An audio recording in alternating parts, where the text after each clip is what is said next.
Good morning बच्चों, हमारी current affair की क्लास में आप सबका स्वागत है। तो आज हम बात करते हैं करंट अफेयर के कुछ क्वेश्चन की। देखिए फर्स्ट क्वेश्चन जो हमारा है वो क्या है। साल 2019 में देश में जंतुओं की कितनी नई प्रजातियों की खोज हुई, यानी 2019 के दौरान हिंदुस्तान में जंतुओं की कितनी प्रजातियों की खोज हुई। तो मैं आपको बताना चाहूंगा कितनी प्रजातियों की खोज हुई। 368 नई प्रजातियों की खोज हुई। ये जो नई प्रजातियों की खोज का काम है, ये काम किया जाता है जियोलॉजिकल सर्वे ऑफ इंडिया के द्वारा। किसके द्वारा भाई? जियोलॉजिकल सर्वे ऑफ इंडिया के द्वारा, इंडिया के। इस संस्था की जो स्थापना है वो स्थापना हुई थी 1 जुलाई 1916 को। इस संस्था की कब स्थापना हुई थी? 1 जुलाई 1916 को। जो इसका मुख्यालय है, इसका मुख्यालय कलकत्ता में है। इस संस्था का मुख्यालय कहां पर है भाई? कलकत्ता में है। यह संस्था के जो वर्तमान निदेशक है वो है कैलाश चंद्र। कौन है भाई? कैलाश चंद्र। इस संस्था के वर्तमान निर्देशक कौन है? कैलाश चंद्र। कैलाश चंद्र वर्तमान में जियोलॉजिकल सर्वे ऑफ इंडिया के निदेशक है। यह संस्था पिछले 104 सालों से जो जंतुओं की खोज करने का और उनका दस्तावेजीकरण करने का काम कर रही है। मैं आपको अगर बताना चाहूं तो 2018 में कुल कितनी नई प्रजातियों की खोज हुई थी? 2018 में 372 नई प्रजातियों की खोज हुई थी।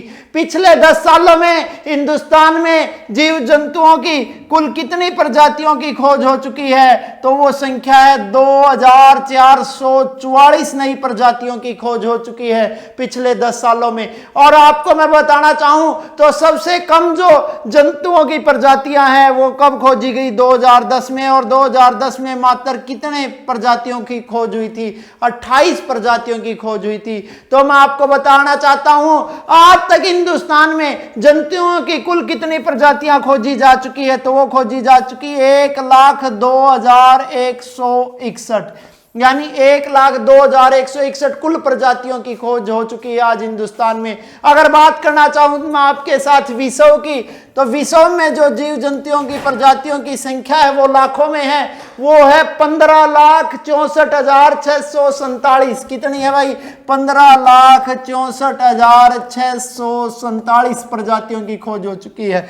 हिंदुस्तान में खोजी गई प्रजातियों का जो कुल कितने प्रतिशत है? 6.52% है। कितने प्रतिशत है? 6.52% है। जैव विविधता वाले अगर मैं बात करना चाहूं तो विश्व में कुल कितने हॉटस्पॉट है? 36। जैव विविधता वाले पूरे विश्व में कुल कितने हॉटस्पॉट है? 36। और इस 36 में से जैव विविधता वाले हॉटस्पॉटों की अगर बात करना चाहूं तो भारत में कितने हैं? 4।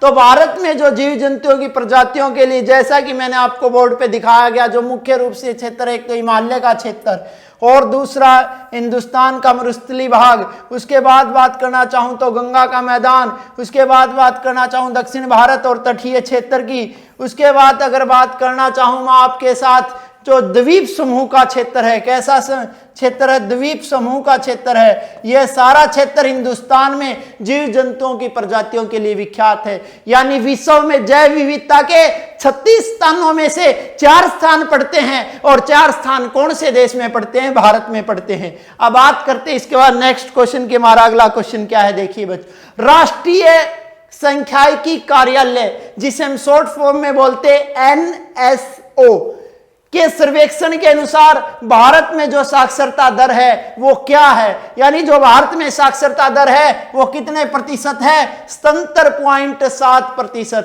मैं आपको बता देना चाहता हूं बच्चों, साक्षरता में जो टॉप में भी कौन से भारत का राज्य है? दक्षिण भारत के राज्य ही टॉप में है और दक्षिण भारत के राज्य ही सबसे बॉटम में है। यानी वो साक्षरता में दक्षिण के राज्य ही ऊपर है और साक्षरता में दक्षिण के राज्य ही नीचे है। तो बात करना चाहूंगा तो हिंदुस्तान में जो साक्षरता में पहले स्थान पर है, पहले स्थान पर कौन सा राज्य है? केरल है। केरल की जो साक्षरता दर है वो है 96.2%। कितनी है भाई?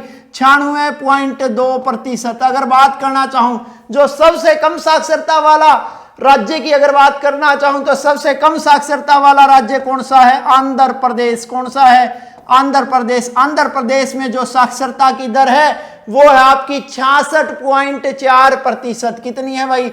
66.4%। यानी दक्षिण भारत के राज्य ही साक्षरता में सबसे ऊपर भी है और दक्षिण भारत के राज्य साक्षरता में सबसे नीचे भी है। तो बात करना चाहूं अगर मैं आपके सामने 2011 की साक्षरता दर की, 2011 में जो साक्षरता दर थी वो 69.3% थी। कितनी थी भाई? 69.3% थी, जिसमें वृद्धि हुई है 8.4% की। कितनी वृद्धि हुई है? 8.4% की। और 8.4% की वृद्धि के साथ ही जो साक्षरता दर है वो हो गई है 77.7%। कितनी हो गई है? 77.7%। जो साक्षरता दर का अनुमान है वो 7 वर्ष या इससे अधिक आयु के बच्चों के अनुसार लगाया जाता है। तो अब बात करना चाहूंगा टॉप 5 स्टेट, जो 5 जो सबसे ऊपर साक्षरता में गिने जाते हैं वो राज्य कौन से हैं? उसमें आप सबको पता है पहला स्थान है केरल का। किसका है भाई? केरल का। केरल की जो साक्षरता दर है वो है 96.2%। उसके बाद नंबर आता है दिल्ली का। किसका नंबर आता है? दिल्ली का। दिल्ली की जो साक्षरता दर है वो है 88.7%। कितनी है भाई? 88.7%। उसके बाद नंबर आता है उत्तराखंड का। किसका नंबर आता है? उत्तराखंड का। उत्तराखंड की जो साक्षरता दर है वो है 87.6%। कितनी है भाई?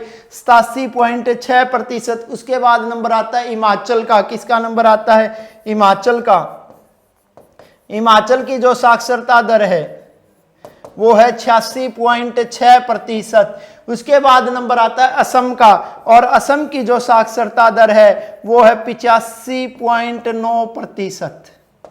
यानी टॉप 5 जो साक्षर राज्य हैं वो इसमें दक्षिण का सबसे ऊपर राज्य केरल, उसके बाद दिल्ली का नंबर आएगा, उसके बाद उत्तराखंड का, उसके बाद हिमाचल का और उसके बाद असम का। उसी प्रकार जो सबसे कम साक्षरता वाले हैं, कम वाले में भी 5 अगर राज्यों की बात करना चाहूं तो पहला स्थान दक्षिण के ही राज्य का है, और आप सबको पता है उस राज्य का क्या नाम है? आंध्र प्रदेश।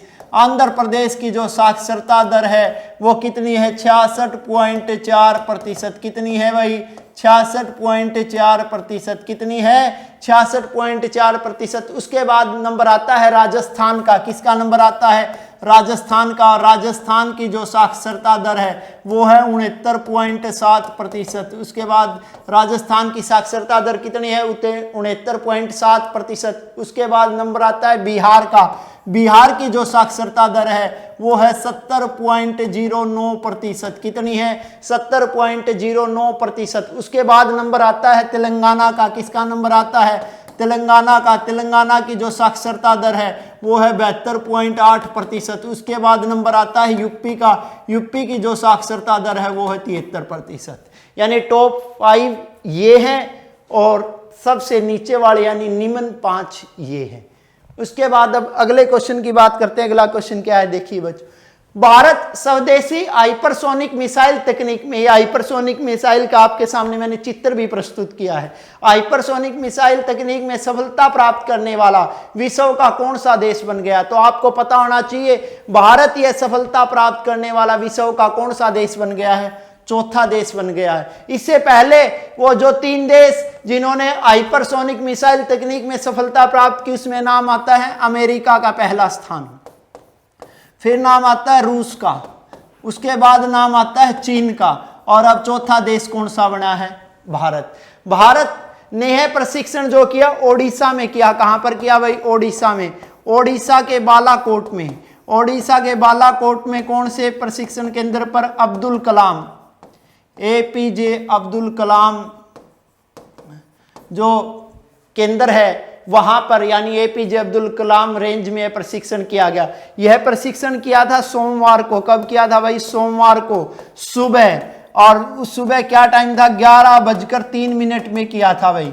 11:03 में किया था। इसके जो टेस्टिंग में है, इसके टेस्टिंग में मात्र कितने मिनट का समय लगा था? 5 मिनट का समय लगा था। और यह ऑपरेशन आप सबको पता है किसके द्वारा अंजाम दिया गया? DRDO के द्वारा अंजाम दिया गया। और DRDO के अध्यक्ष है सतीश रेड्डी। DRDO के अध्यक्ष कौन है भाई? सतीश रेड्डी। सतीश रेड्डी और उसकी टीम के नेतृत्व में यह प्रशिक्षण किया गया। आपको बता देना चाहता हूं जो इस मिसाइल की खासियत है, यह मिसाइल हवा में आवाज की गति से 6 गुना तेज चलती है। हवा में आवाज की गति से 6 गुना तेज चलती है। कौन सी मिसाइल चलती है? हाइपरसोनिक मिसाइल चलती है। यानी कि ये 1 सेकंड में 2 किलोमीटर की दूरी तय कर सकती है। 1 सेकंड में कितने किलोमीटर की दूरी तय कर सकती है? 2 किलोमीटर की दूरी ये तय कर सकती है। अब आने वाले अगले 5 वर्ष में भारत में बनाई जाएंगी, और भारत में कौन सी मिसाइलें बनाई जाएंगी? हाइपरसोनिक मिसाइल तकनीक, हाइपरसोनिक मिसाइलें बनाई जाएंगी। यानी आने वाले अगले 5 साल हिंदुस्तान के लिए बड़े महत्वपूर्ण है, क्योंकि भारत ने सफलता प्राप्त कर ली है। कौन सी तकनीक में? हाइपरसोनिक मिसाइल तकनीक में सफलता प्राप्त कर ली है। अब बात करते हैं इससे अगले क्वेश्चन की। अगला क्वेश्चन क्या है देखिए बच्चों, इंटरनेशनल फुटबॉल में गोल करने वाले सबसे युवा खिलाड़ी कौन बन गए हैं? जो इंटरनेशनल फुटबॉल में गोल करने वाले सबसे युवा खिलाड़ी कौन बन गए? एंसू फेटी बन गए। कौन बन गए? एंसू फेटी। एंसू फेटी ने जो यह गोल है कौन से लीग में किया भाई? नेशंस लीग में किया। कौन से लीग में किया? नेशंस लीग में किया। और कौन से देश के खिलाफ किया? यूक्रेन के खिलाफ। कौन से देश के खिलाफ किया? यूक्रेन के खिलाफ। जो एंसू फेटी है, एंसू फेटी का संबंध कौन से देश से है? स्पेन से है। एंसू फेटी का संबंध कौन से देश से है भाई? स्पेन से है। और एंसू फेटी ने जो यह गोल किया कितने वर्ष की आयु में किया? 17 वर्ष 311 दिन की आयु में किया। यानी उनकी आयु 17 वर्ष 311 दिन थी जिस दिन उन्होंने यह गोल किया। आपको बता देना चाहता हूं उससे पहले यह रिकॉर्ड सबसे युवा जो फुटबॉलर थे उनके नाम ये रिकॉर्ड था, और उन्होंने रिकॉर्ड कब बनाया था? 1925 में। और उन युवा फुटबॉलर का नाम था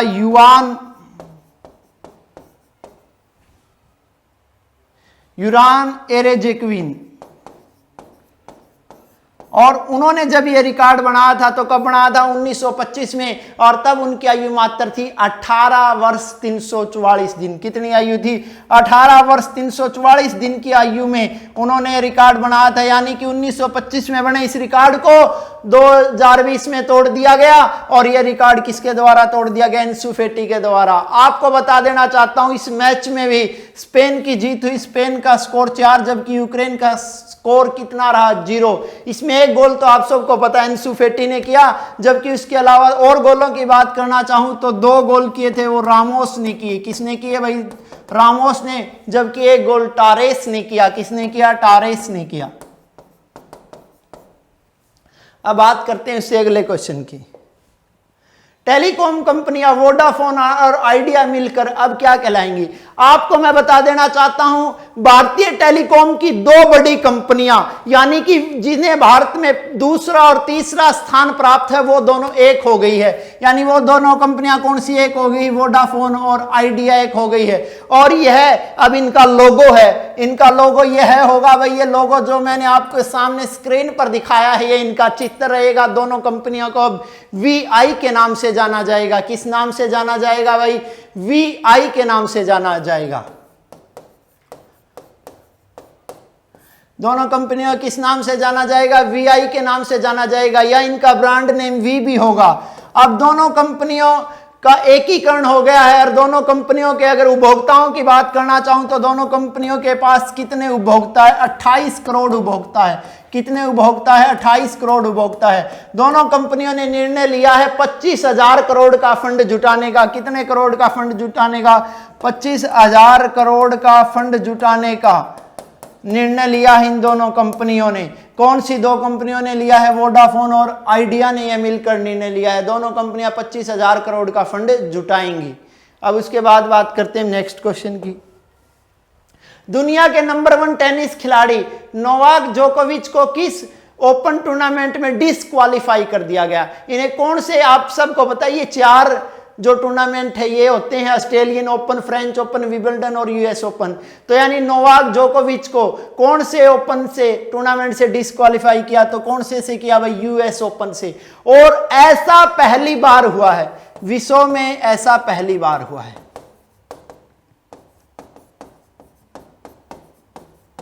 विश्व में ऐसा पहली बार हुआ है कि किसी खिलाड़ी को यूएस ओपन से डिस्क्वालीफाई किया। आज तक एक भी खिलाड़ी को यूएस ओपन से डिस्क्वालीफाई नहीं किया गया था, लेकिन ऐसा पहली बार हुआ।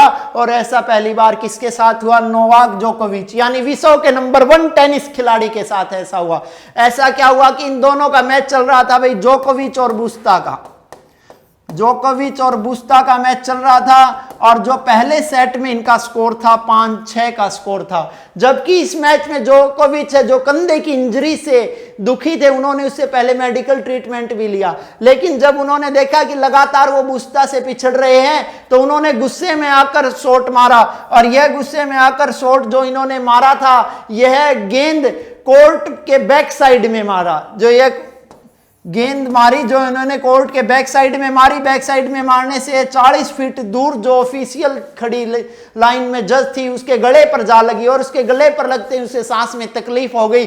तभी भागकर नोवाक जोकोविच ने उनका हालचाल पूछा और मैदान छोड़कर चले गए, और मैदान छोड़कर बिना कुछ कहे चले गए। इसी बात से जो जजों ने निर्णय लिया, और जजों ने क्या निर्णय लिया? इन्हें डिस्क्वालीफाई करने का निर्णय लिया। डिस्क्वालीफाई होने के साथ ही इनको कितने लाख रुपए का जुर्माना हुआ? 15 लाख का जुर्माना हुआ। कितने लाख का जुर्माना हो गया भाई? 15 लाख रुपए का जुर्माना इनके ऊपर हो गया। और आप सबको मैं फिर बता देना चाहता हूं, ऐसा पहली बार हुआ है कि किसी खिलाड़ी को यूएस ओपन से डिस्क्वालीफाई किया। इससे पहले भी आज तक दुनिया में कितने खिलाड़ी डिस्क्वालीफाई हो चुके हैं? 5 खिलाड़ी डिस्क्वालीफाई हो चुके हैं। सबसे पहले जो खिलाड़ी डिस्क्वालीफाई हुआ था वो कब हुआ था भाई? 1990 में हुआ था। कौन से ओपन से हुआ था? ऑस्ट्रेलियन ओपन से हुआ था।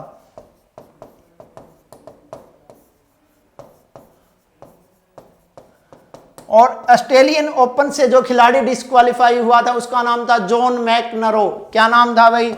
John McEnroe. उसके बाद अगर बात करना चाहूं, जो दूसरा खिलाड़ी डिस्क्वालीफाई हुआ था वो 1995 में हुआ था। कब हुआ था भाई? 1995 में। किससे हुआ था? विंबलडन ओपन से हुआ था। और विंबलडन ओपन से जो दूसरा खिलाड़ी डिस्क्वालीफाई हुआ था उसका नाम था टिम हेनमैन। क्या नाम था भाई? Tim Henman. उसके साथ ही 1995 में ही विंबलडन ओपन से एक और खिलाड़ी डिस्क्वालीफाई हुआ था जिसका नाम था जेफ तरंगो। क्या नाम था भाई? जेफ तरंगो। उसके अलावा अगर और बात करना चाहूं तो 1995 में फ्रेंच ओपन से भी 1995 में फ्रेंच ओपन से भी एक खिलाड़ी डिस्क्वालीफाई हुए थे जिनका नाम था कार्स्टन हेरियंस। क्या नाम था भाई? कार्स्टन हेरियंस।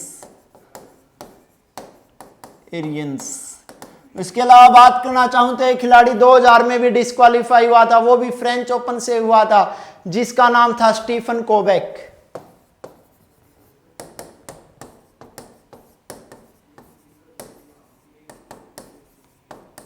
ये खिलाड़ी आज तक डिस्क्वालीफाई। इसमें एक क्वेश्चन और बन जाता है, ऑस्ट्रेलियन ओपन से सबसे पहली बार जो खिलाड़ी डिस्क्वालीफाई हुआ कब हुआ? 1990 में। क्या नाम था? जॉन मैकनर। उसके अलावा एक क्वेश्चन और बन जाता है, विंबलडन ओपन से पहली बार खिलाड़ी कब डिस्क्वालीफाई हुआ? 1995 में। नाम क्या था? टीस हेनमैन। उसके अलावा एक क्वेश्चन और बन जाता है, फ्रेंच ओपन से भी पहली बार खिलाड़ी कब डिस्क्वालीफाई हुआ? 1995 में। उसका क्या नाम था भाई? Carsten Aryans. उसके अलावा अब एकमात्र जो ओपन बचा हुआ था यूएस ओपन, जिससे कोई भी खिलाड़ी अब तक डिस्क्वालीफाई नहीं हुआ था, लेकिन अब हो गए हैं। कौन हो गए हैं? नोवाक जोकोविच हो गए। अब बात करते हैं अगले क्वेश्चन। केवी कामत समिति ने लोन की रिस्ट्रक्चरिंग की रूपरेखा बनाने के लिए कितने सेक्टरों का चयन किया? आपको बताना चाहूंगा कि कितने सेक्टरों का चयन किया? 26 सेक्टरों का चयन।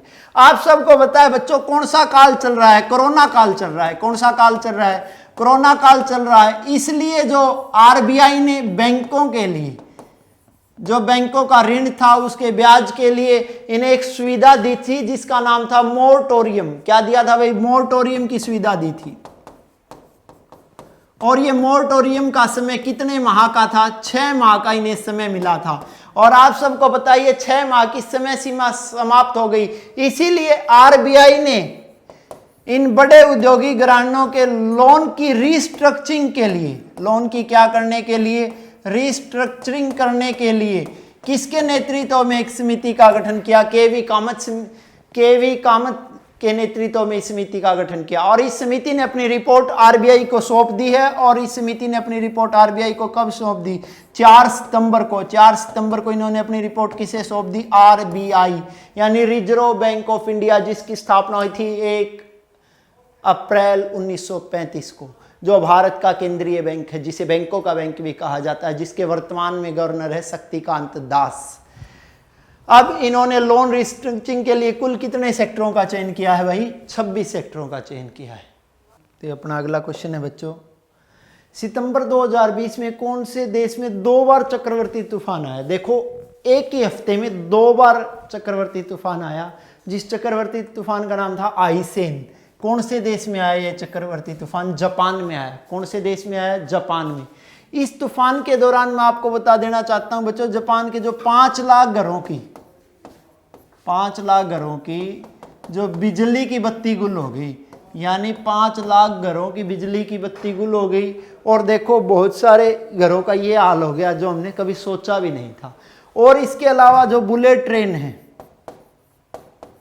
बुलेट ट्रेन, उसके अलावा जो घरेलू उड़ानें थी,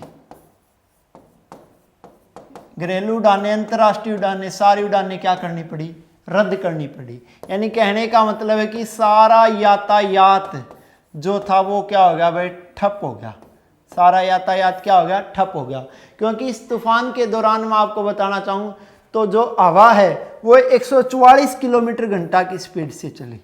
जो 144 किलोमीटर पर आवर की स्पीड से हवा चली, इस कारण जापान में भयंकर तबाही मचाई।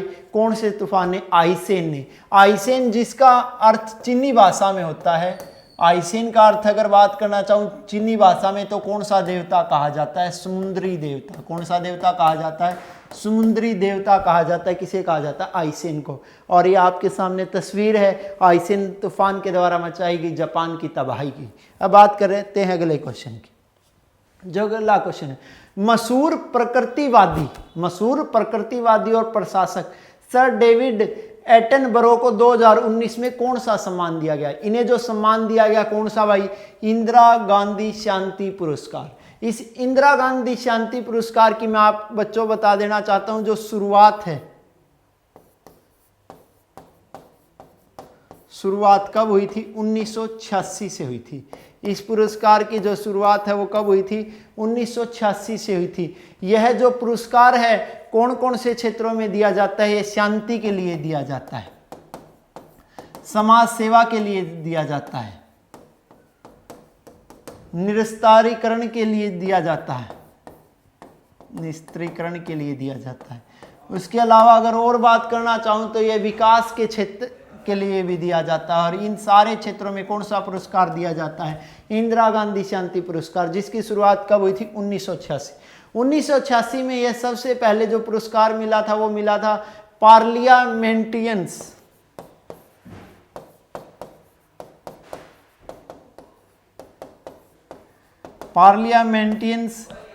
फॉर ग्लोबल एक्शन को मिला था। किसे मिला था? पार्लियामेंटियंस फॉर ग्लोबल एक्शन को मिला था। और उसे यह पुरस्कार कब मिला था? 1986 में।